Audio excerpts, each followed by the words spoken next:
You don't remember most of your life, not because you weren't paying attention, because your brain erased it on purpose last night while you were asleep. In his lab at UC Berkeley, sleep researcher Matthew Walker has spent decades studying what actually happens inside your brain while you're unconscious. And one of his most unsettling findings is this: sleep isn't just rest, it's an editing process.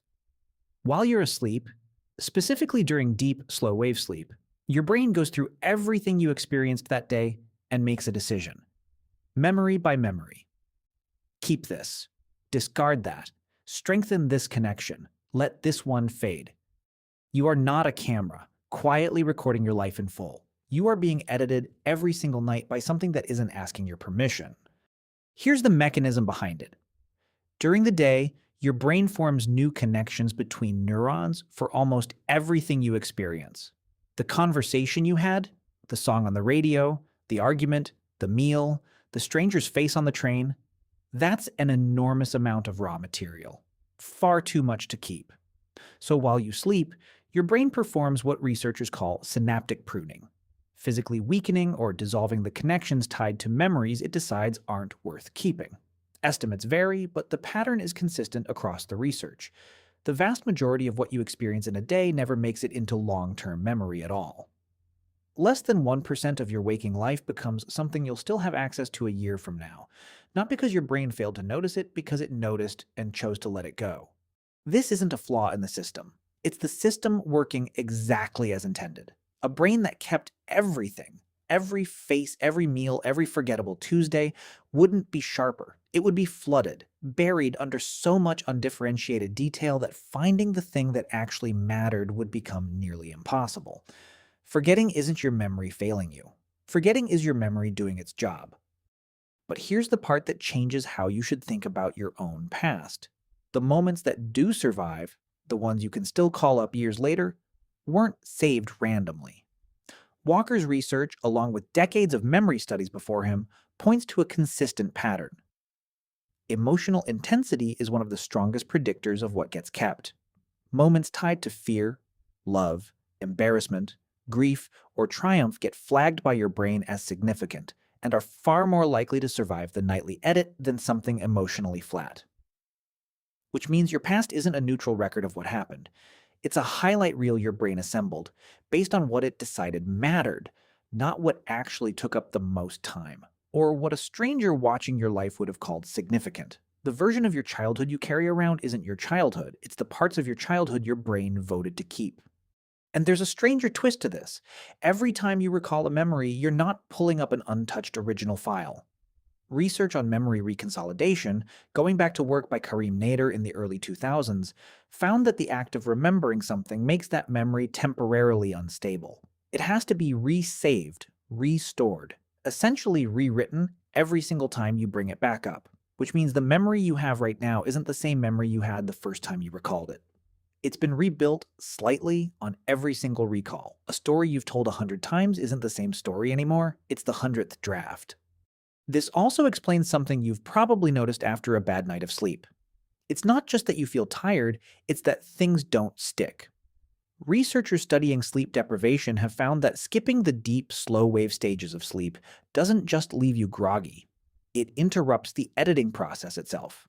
The pruning and strengthening that's supposed to happen overnight doesn't get finished, which means on a night you don't sleep well, your brain doesn't just fail to file away what you learned that day, it sometimes fails to decide what to keep at all. Cram for a test until 2 a.m., sleep 4 hours, and there's a real chance your brain never got to run the process that would have locked that information in. You didn't forget it because you didn't study enough. You forgot it because the part of you responsible for deciding what's worth keeping never got to finish its shift. And it isn't only about losing things. Sometimes the editing adds something that was never there.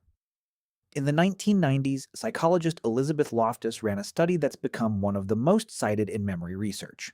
She and her colleagues convinced a portion of adult participants that, as children, they had once been lost in a shopping mall, a completely fabricated event. By simply describing the fake memory alongside a few real ones from their childhood and asking them to recall details, a significant percentage of participants didn't just accept the story, they elaborated on it, added their own details, described how frightened they'd felt, what the store looked like, who eventually found them. A memory that never happened became, to them, something they could recall clearly. If your brain can be talked into manufacturing a memory of something that never occurred, using the exact same reconsolidation process it uses on real memories, then the line between what happened and what I now believe happened is a lot thinner than it feels from the inside. There's one more layer to this, and it might be the strangest part. Slow wave sleep isn't the only stage doing work on your memories. REM sleep, the stage where most vivid dreaming happens, appears to do something different. It doesn't just decide what to keep, it can change how a memory feels.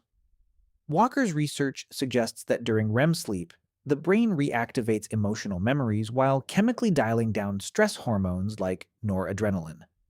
The memory gets replayed, but with the emotional intensity partially stripped out. Walker has described it as a kind of overnight therapy session, not erasing what happened, but softening the emotional charge attached to it, one replay at a time, which may be part of why something that felt unbearable the night it happened can feel merely sad or even distant a year later.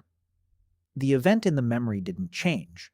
What changed was how many nights of that quiet, chemical editing it's been through since. So here's what this actually means for you. The argument you still remember word for word, but the rest of that week is gone. Your brain decided that mattered and the rest didn't. The face you can still picture perfectly from a person you spent 5 minutes with once. Flagged, kept, filed away for reasons you may never fully know. The parts of your life you've completely lost, not lost by accident. Released, deliberately, so there was room for what your brain decided to prioritize instead. You've been assuming your memory is a record. It was never a record. It's an edit, made every night without your input, by something that has been quietly deciding who you get to remember being, one discarded Tuesday at a time. Learn something new? Hit that like button, share with others, tap subscribe, and watch this video next.